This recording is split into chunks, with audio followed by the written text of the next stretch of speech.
Hey mortals, it's your friend Rebecca, and this is the Death Happens podcast. Here we talk about death in all points of views and walks of life. This is an open discussion to help others know that death doesn't have to be a morbid topic. Okay mortals, here's your disclaimer. All topics in discussion are open and may or may not reflect my personal viewpoints. Some episodes may not be suitable for young viewers without their parental permission. Topics may include religious and non-religious beliefs. Hello and welcome back to episode 2 from the Death Happens podcast. My name is Rebecca and today we have a special guest from the Sikhism temple. Our friend name is Sarah. Sarah? Yes, I know by Sarah, but my name is Sarbjit Kaur. Okay, and then Sarah, go ahead and just introduce yourself, what kind of position you have with the temple, and your religious background. Oh, I born in a Sikh family. I born in India with 5 brothers sisters. I am the number 4, and I got married with my husband with another Sikh family. Then I came in Utah 20 years ago. I have 3 kids. They born here. We all believe in Sikh religion. 99% we go, if we are in town, we go to every Sunday to temple, Gurdwara, which we call Gurdwara. And my husband is the one of the founder trustee. There's 11 trustees. And he was much more involved than me in the Gurdwara. But when I came, then I started to get involved with him. So he was 2 years the chairperson also for the Gurdwara. After 2 years, they changed the committees. So I serve as a bookkeeping and lots of other stuff for Gurdwara. And I also organize a Sukhmani Sahib Path Women's Organization, which we do once a month gathering and do congregations. And we are very active members in the Gurdwara. My kids can also sing Holy Books prayers. I can sing also, my son, all 3 kids. Oh, nice. And so when you say like the singing, is that like a special talent within the church, or is there special? No, you need to learn. You need same like how you learn the violin and other stuff. Same thing you need to learn. We do on the harmonica and tabla. And then I learn from the priest. And my kids also learn from the previous priest. And then, but only we can sing what is in our Guru Granth Sahib Ji, our spiritual holy book. We can sing in the Gurdwara only the words what is in the Guru Granth Sahib. We cannot sing anything else. Oh, okay. At the Gurdwara, yes. Interesting. So to kind of give our viewers a little bit of a background, can you just explain a little bit about Sikhism and what it is and kind of where it derives from? Okay, so Sikhism is the 5th largest religion in the world, and it's 552, and it's the youngest religion also. 552 years ago the Sikhism started. How the Sikhism started, when 552 years ago in India there was a loss of caste system. There was Mughals, Muslims, Hindus, when our first guru we call to the teacher, the God is one, nobody see the God, we just feel him. So when he was born, 1469, and then when he was born that time, there was a lower caste, upper caste, there was lots of caste system. Muslim was forcing to be Muslim, and then there was lots of discrimination in women's and men's and sex like that. So then he was the first living teacher, guru, we call guru. He started that, and then there was 10 other living. After him is 9 other living, and our 11th guru is Guru Granth Sahib. The 10th guru gave us this book, the Guru Granth Sahib, which is holy spiritual. When they started the Guru Granth Sahib, our religion, Sikhism, that time they tried to give us equality. No upper and lower class. Every person who is a singing core, they are just sick. There is no any caste range. They're all sick. They're all equal. Doesn't matter what caste, what color, what height, and what male or female you are. You're all sick. That's all. So he tried to kind of finished that all caste systems, and people was forcing to the other people to change their religions. So that's why there was very, very bad time, and then they tried to change that all and bring whole human beings on in one place, and to show all human beings are equal. Mm. Very nice.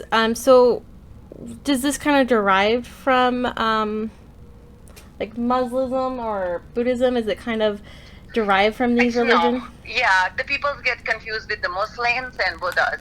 Muslim is a different religion and Buddha is another different religion. Mm-hmm. Sikh is completely different from them. So we don't force anyone to be sick.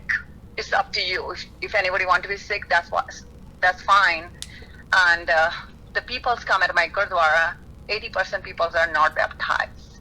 You don't have to be baptized to be a Sikh. But if you're baptized, you have to follow certain rules to be Sikh. But we are naturally Sikh because we're born in a Sikh family. So we are completely different than Muslims. Muslims believe in Quran, we believe in Guru Granth Sahib. We don't come from Muslims. No, it's totally separate religion. Okay, thank you so much for clarifying that. So to kind of go into the topic of death and afterlife, just to kind of start with that, I believe that, from what I understand, Sikhism is big on reincarnation. Is that correct? Yes, we believe in reincarnation and karma also. So our guru, our teacher, teach us. So we believe in reincarnation because if we are good human being, we go because 8,400,000 species. So we think in human being is the top species where we can do better, we can live better, and we can do with our better karmas. We can go directly to the God. We are done with coming and going again and again, different species. And then if we are doing bad, we make the bad decisions.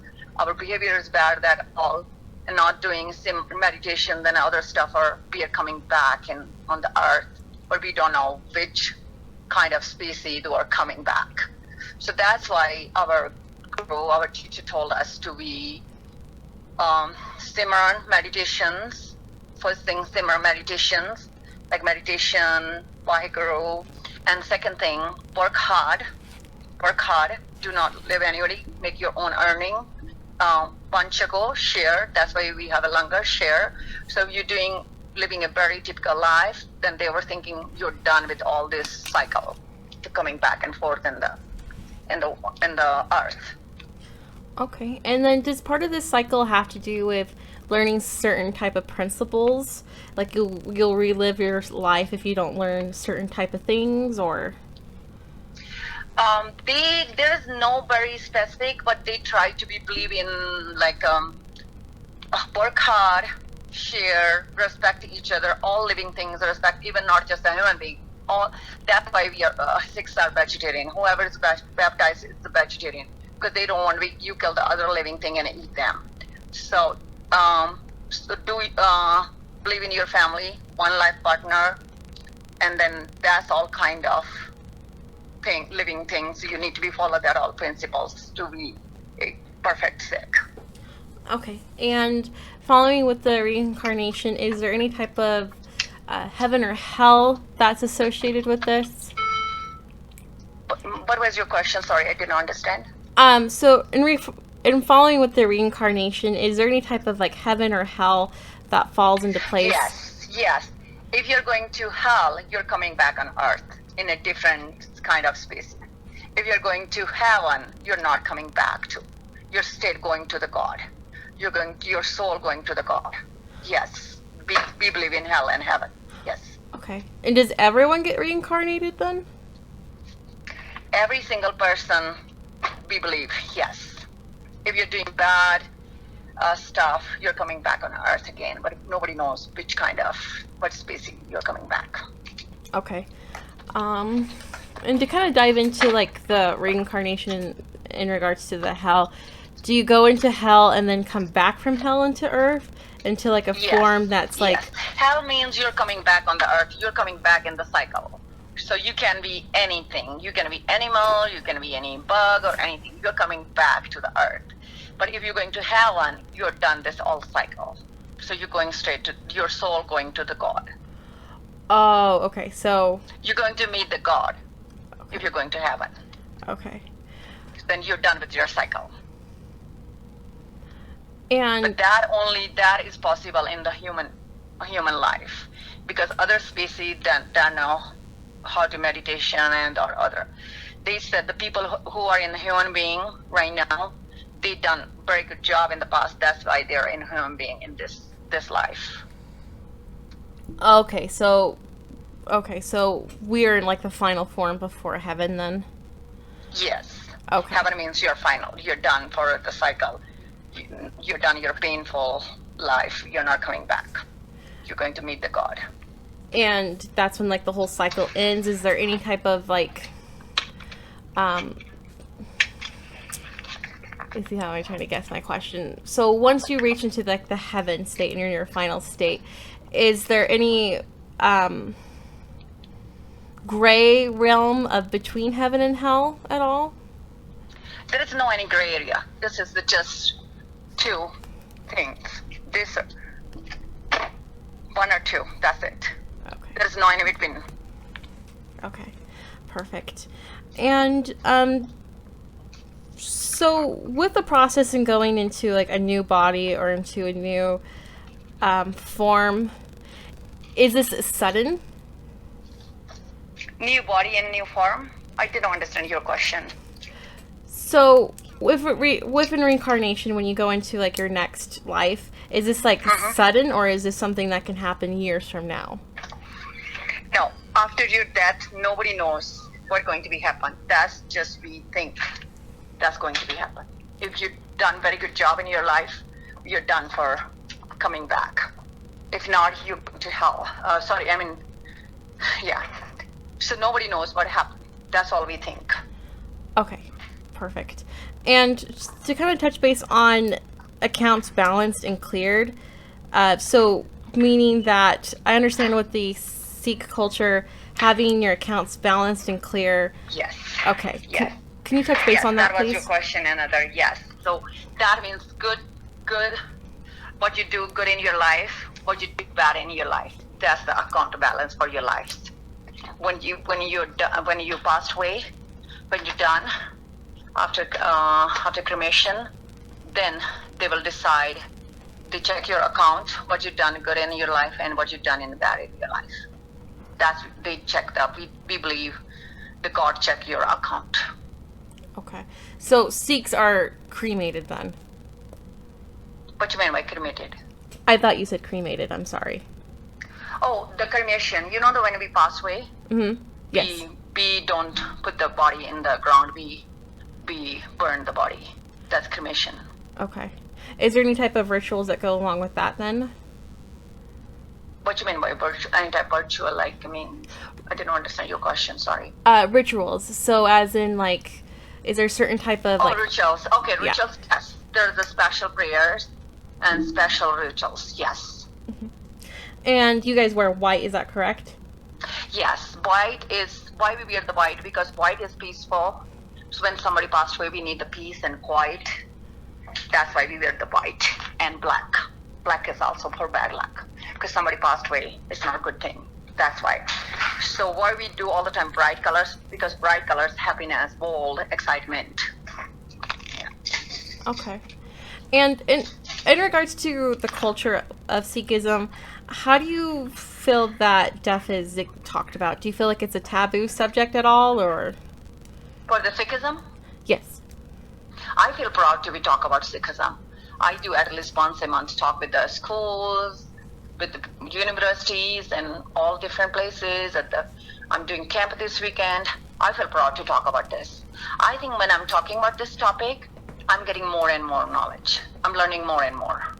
Because you guys sometimes people ask me the question, then I think about that, then I answer. So that means I'm learning more and more about my religion. I love it when people talk about Sikhism.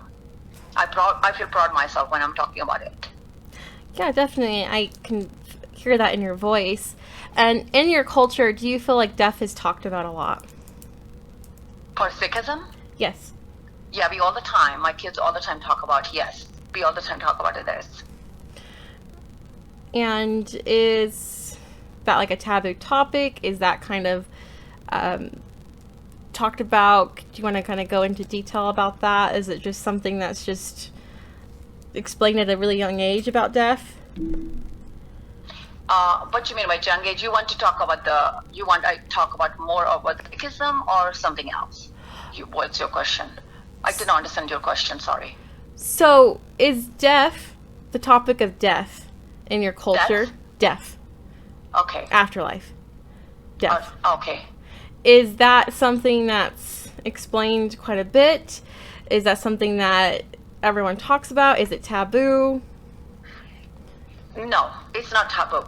It's everyone. Every time when I'm coming from Gurdwara, our teacher, our holy book teach us always keep 24/7, keep in your mind.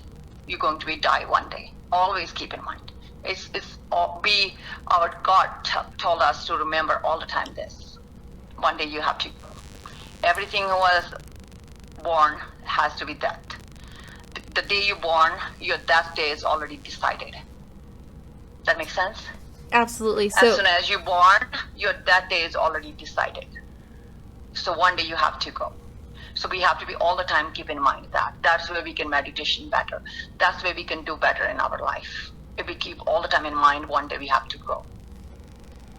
Perfect. And so there's like a sense of peace in the culture in regards to the afterlife? Yes. Yes, it's very common in the culture. Everybody knows. Every time we go to the Gurdwara, our temple, we always remember we have to go with him one day. Then we can meditation better. Okay. And in regards to the 3 upper and the 7 ethers, can you kind of clarify on what that is exactly? What was yours? I didn't understand, sorry. So in regards to the afterlife, I understand that there's different levels, is that correct? Afterlife. Yeah, you know that there is 8,400,000 species, like bugs, horses, god, deer. So they said, if you're going to hell, you're coming back not coming back to human. You're coming back to any other form of species. And one more thing I want to mention, if you're baptized, every single night, Gurdwara also, they do a prayer. That prayer we do when somebody passed away. That when you're going to sleep, whoever is baptized, that person has to do that prayer. That means you don't know you're going to wake up tomorrow morning or not. That makes sense? Yes. They do that prayer. When we're taking a body to cremation, we do same prayer on that time also. When night time, we take our holy book for sleeping. Every morning we do the special prayer and bring holy book in the hall and then take it back to the bedroom where they rest. We're thinking he's living here. Our holy book is a living person. So nighttime we do that special prayer. That means nobody knows you're going to wake up tomorrow morning or not. That's why every single time we remember about the death. And the special prayer, can anyone do this, or do you have to have like a certain level in the temple? That prayer only can we do nighttime when you're going to bed, and at the Guru Granth Sahib you only do when you're going to be nighttime Guru Granth Sahib. You can't do before that. Certain prayers has certain time, and then when somebody passed away, only they do when the body going to be for cremation. And do you guys scatter ashes at all? If there's a wedding, you can do that prayer. There are certain prayers you can do certain time. Okay.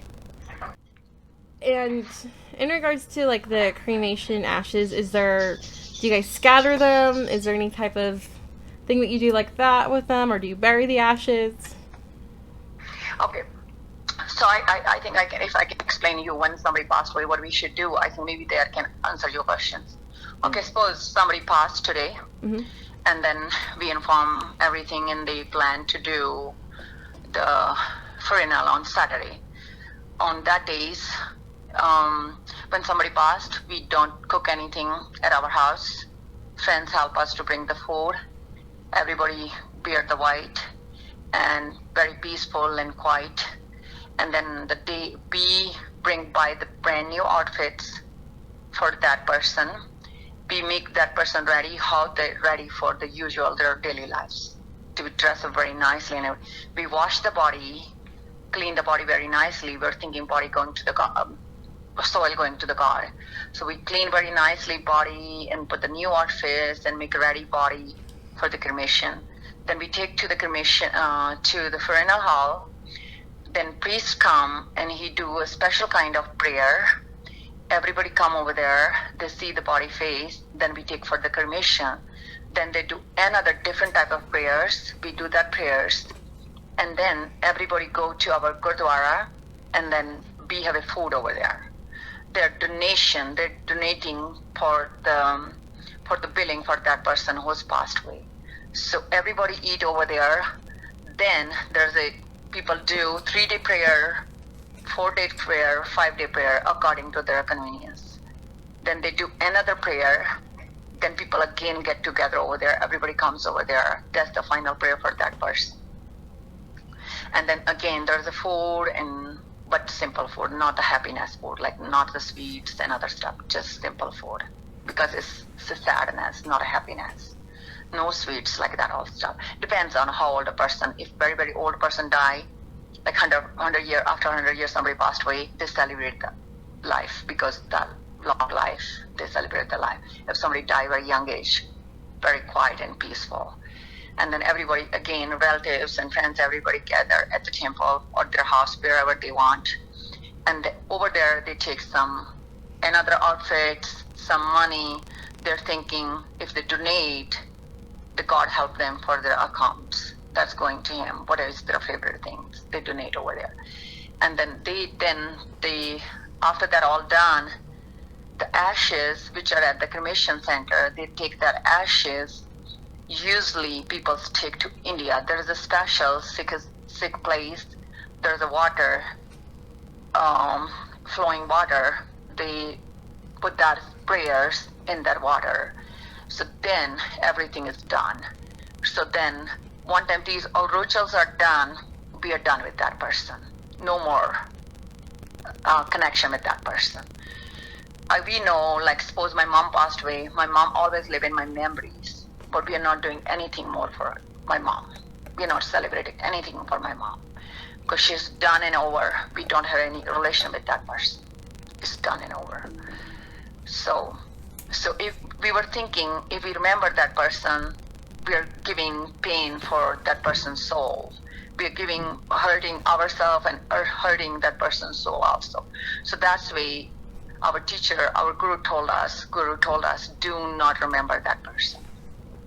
Do not remember every day. Just go back to your regular daily activities. And then just that person is gone. So let him to rest in a heaven or hell, wherever. Rest in peace. Do not bother that soul again. Because if you remember again and cry more, you're giving painful time to that soul. It's hard for that soul to meet the God. So one time we done the ashes, we're done with that person. No more relation with that person. Some people do every year, that day celebrate. It has to be before a year. It has to be odd days, not even days. Usually we do everything, bad stuff we do on odd days. Sorry, even days. But the good things we do on odd days. So one time that person done, all the rituals done, we are done with that person. No more relation with that person. Like as I told you, my mom, she's in my memories, but we cannot do anything for her. Like my husband's mom passed away last year. His brother done everything in India for her. We cannot do anything for her here. We cannot do two places different. We are thinking that is the thing. Be not like adding more and more. Try to less and less. We are thinking we add more and more, like more people die. So make less, the happiness spread. The death, no. That makes sense? The happiness, if you spread, more people happy. That makes sense? Yeah. Yes, it does. Okay. So our God, Guru said, spread the happiness. Spread the good stuff, not the bad stuff. Yeah. That's why we don't. We're done with the person passed away, done. No more. Yeah. So to kind of clarify with remembering of the the ones that have passed. With thinking about them, you feel like that troubles their soul from going into heaven? There is a trouble. If we are remembering that person again and again. It delays them from the process of. Yes. Okay. Yes, because we're giving them the hard time. Because we are thinking wherever that soul is, they can see us, they can feel us, they can look us. We can't see them, but that soul can see us. So we don't give them the hard time. In your personal opinion, Sarah, with being a Western, death is kind of celebrated yearly in a lot of ways. Like there's balloon releases, people get together. Do you think in Sikhism not doing this contributes to a difficult time from the mourning process? No. So as I mentioned, like my husband's mom passed away last year. So I don't think so, no. Because if I'm thinking if we are remembering more and more, we are hurting ourselves also. We are making us sad. The memory is making us sad also.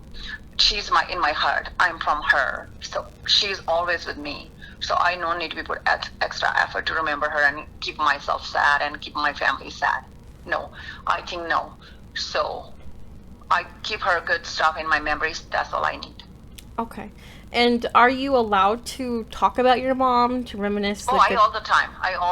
Okay. I tell to my kids all the time. No, that's not, no. There is no restriction. I all the time talk about my mom. I all the time talk about their grandmom, like my husband's mom. I all the time. I told my kids, my mom teach this and that, and my mom do this and that. No, that's very, like, in other words, okay, if I'm sitting and crying, oh, my mom passed away, today's mom's death anniversary, I'm sad, I'm like, no, we don't do that. They said don't do that. Keep their good memories. Okay, keep the good memories alive then. Yes. Okay. And there's only, just to kind of go with the heaven and then the afterlife, there's only one God, is that correct? Yes, one God. That's why our Guru Granth Sahib, wherever we start, there is a special symbol. You can see that's number one. And then there is a kind of another, is with the open mouth.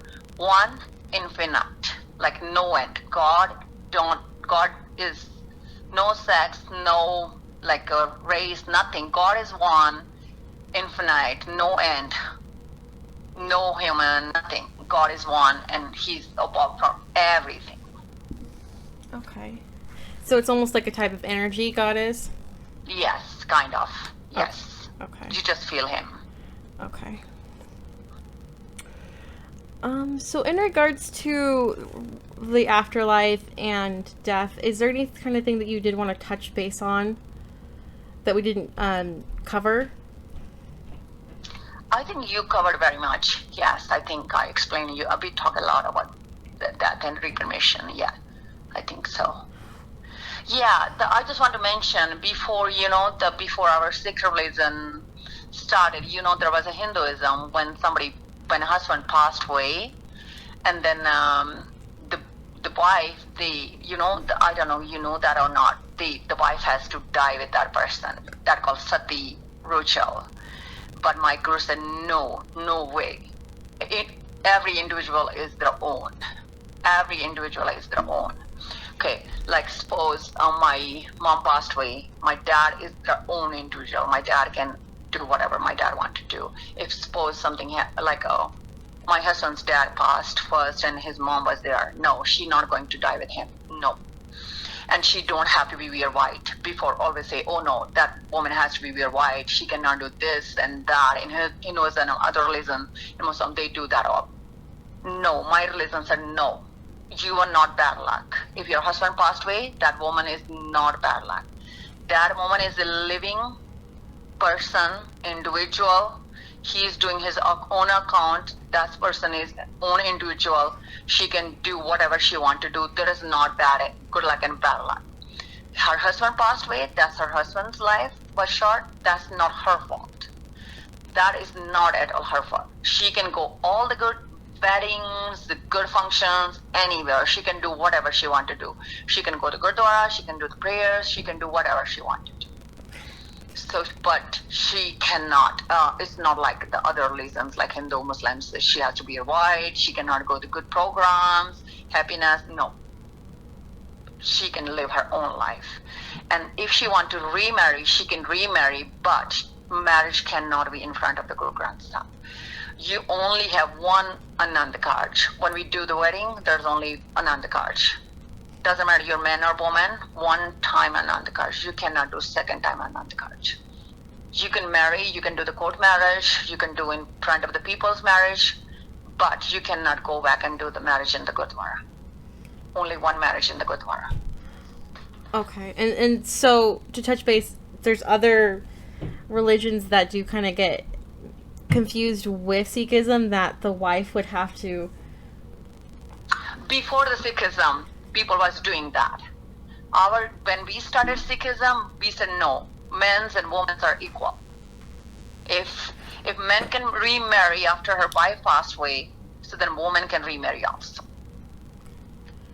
Okay, yeah, that's good to hear then.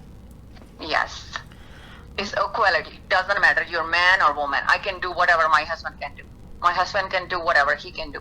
I can, before the some religions in Hindus, I know a lot about Hindus because I grew up in India. India is very much dominated with Hindus. They said certain days women cannot touch the holy books. Certain days, you know which days I'm talking about. Mm-hmm. But my Sikhism doesn't matter. Every morning, take your shower, clean your body. Doesn't matter you man or woman. You can do your prayers. You can touch the holy book. You can do whatever you want to do. In Hinduism, certain days women cannot touch the holy books. Okay. Do you understand which certain days I'm talking about? Somewhat. The women. Yeah, women, especially women. Okay. That days they cannot touch the holy books. But in Sikhism, not that all myths. Nope. That's the part of life. That's part of the life. God made us like that. The equality. Yes. And that did kind of touch base earlier in what you were talking about with the caste system. Yes. So I know that... When our religion started, there's lots of caste system. That's why we sit on the floor. That's why we have a langar. Doesn't matter. You're king, queen, you're bigger, you're homeless. Everybody sit in the same line and sit in the same row in the same pod. Okay. We did have an Islamic interview last week, and the gentleman that spoke stated that poor people who died, they were considered closer to God because they had humility. That wouldn't compare with Sikhism because it's all of the equalness. No, it doesn't matter. You're poor, you're rich, you're king, you're queen, or you're boy or girl. No, it's your account. It's your bad activities, what you've done in your bad and good in your life. That's all is counting. I love that. Well, I had such a great time talking to you, Sarah, and exploring this topic with you. Is there anything else you wanted to add? Just I want to say I feel proud myself to be in a Sikh because sometimes I don't know, you interview already Muslim, sometimes I feel how the Muslim all the time they cover their head and restrictions. So I don't have that kind of all stuff. I feel lucky myself. So I'm in a religion whereas I don't have very many restrictions and I can do whatever I want to do. So I feel sometimes proud of myself to be being a Sikh. Absolutely. And I did want to cover Sikhism because I did want to make the difference between the two. And okay. Okay, I got you. Absolutely. That's I thought you want to be reclamation topic. That's why I figured out later you just want about that. Yeah. Yeah, absolutely. I mean, we want to cover all different viewpoints and then it will be very long. Yes, I agree. Yeah, absolutely. All right, Sarah. Well, I just want to thank you again for coming to our podcast. I thoroughly enjoyed our conversation about the Sikhism Afterlife. So thank you so much. You're welcome. You're very welcome. Perfect. Well, you have a great day. Thank you. You too. You too. Thank you so much. Thank you, Rika. Thank you. Okay, bye-bye. Bye. Okay, guys, it's time to wrap up the podcast today. But before we go, it's time for the funeral fact of the day. Today we are going to dive a little bit into the Tibet sky burial, and I do want to just emphasize that some of the pictures might be graphic to some of you. So in Tibet, when a loved one has passed, they do what's called a sky burial, and what takes place in the sky burial is the burial master or some selected members of the family will cut the body into pieces. After that does take place, they take the body into a high elevation place where vultures and other type of birds can feast on the body. The reason why they do this is because they want to dispose of the remains in the most generous way possible.